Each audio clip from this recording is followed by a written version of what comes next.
তা আমরা নর্মালি অনেক বিস্তারিত এটা নিয়ে আলোচনা করেছি এবং আপনারা শুনেছেন। আমি নর্মালি জাস্ট খালি ক্ষত ড্রেসিংটা আপনি কিভাবে করবেন সেটা আমি দেখাবো।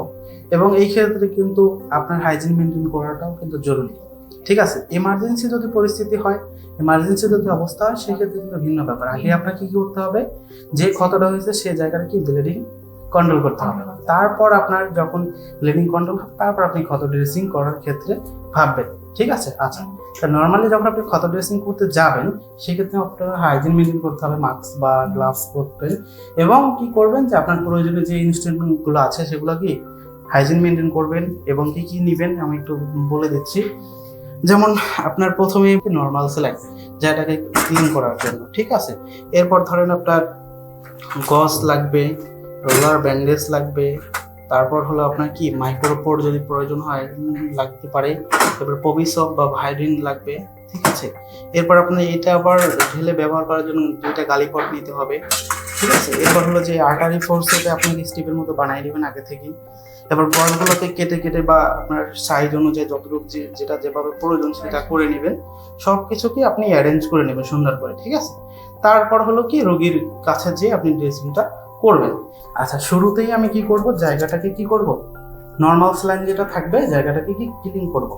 এখানে কি মোটামুটি একটু হালকা রক্ত লেগে আছে, বা বলতে পারেন যে অনেক সময় যেটা উপরে একটা আবরণ পড়ে না, ফাঙ্গাস পড়ে না, ঠিক আছে। তো প্রথমে কি করতে হবে, জায়গাটাকে কি করতে হবে, নর্মাল স্যালাইন দিয়ে ক্লিন করতে হবে। তা আমি একটু দেখাচ্ছি কিভাবে জায়গাটা নর্মাল স্যালাইন দিয়ে ক্লিন করবেন। এই যে স্ট্রিপ বানায় রেখেছিলাম আমি, এখানে নর্মাল স্যালাইন আছে, এইটা পর্যাপ্ত পরিমাণ আমি নিব।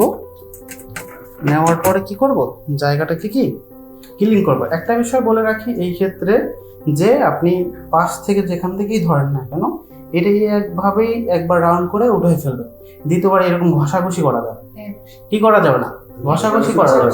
ধরেন আপনি এখানে কি করতেছেন, এটা কিন্তু আমার ডেমো দেখাচ্ছি, লাইভ কোনো কিছু না। সেই ক্ষেত্রে ধরেন এখানেই ক্ষত হয়েছে, এখানে আপনি এই যে নর্মাল স্যালাইন নিয়ে এখান থেকে এইভাবে করতেছেন জায়গাটাকে পরিষ্কার করার জন্য, এইটা করা যাবে না।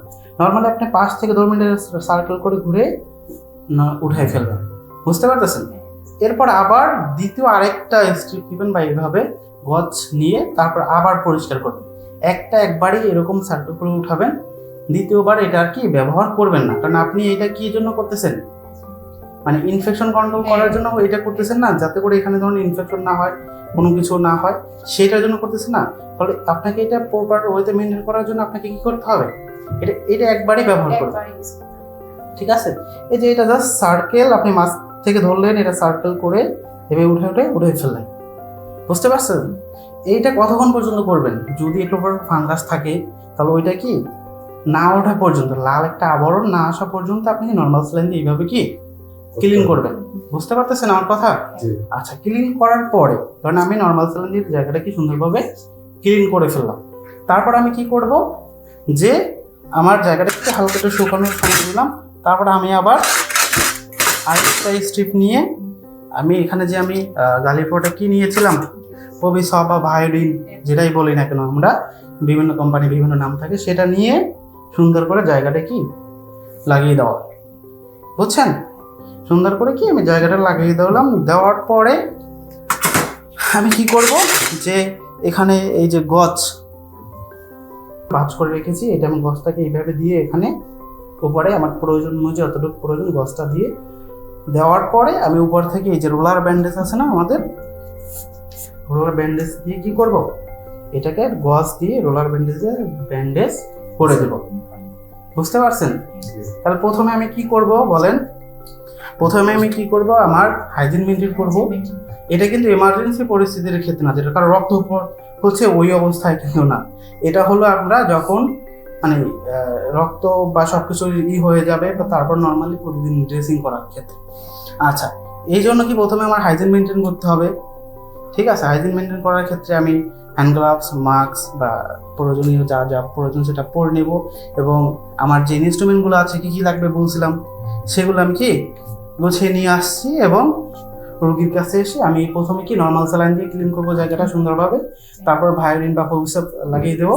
তারপর হলো কি আমি গজ দিয়ে জায়গাটা কি সুন্দর করে কি ব্যান্ডেজ করে দেবো, বুঝতে পারতেছেন। আচ্ছা, এই ক্ষেত্রে সবকিছুই কিন্তু আমাকে কি করতে হবে, হাইজিন মেনটেন করতে হবে এবং কি জীবাণুমুক্ত করে নিতে হবে। বুঝতে পারছেন? যেটা ধরেন জীবাণু মুক্ত কেন করব, সবকিছু ইনফেকশন থেকে বাঁচার জন্য। তাহলে ওই ক্ষেত্রে সর্বোচ্চ কিন্তু সতর্ক আপনাকে থাকতে হবে। ঠিক আছে? ওকে।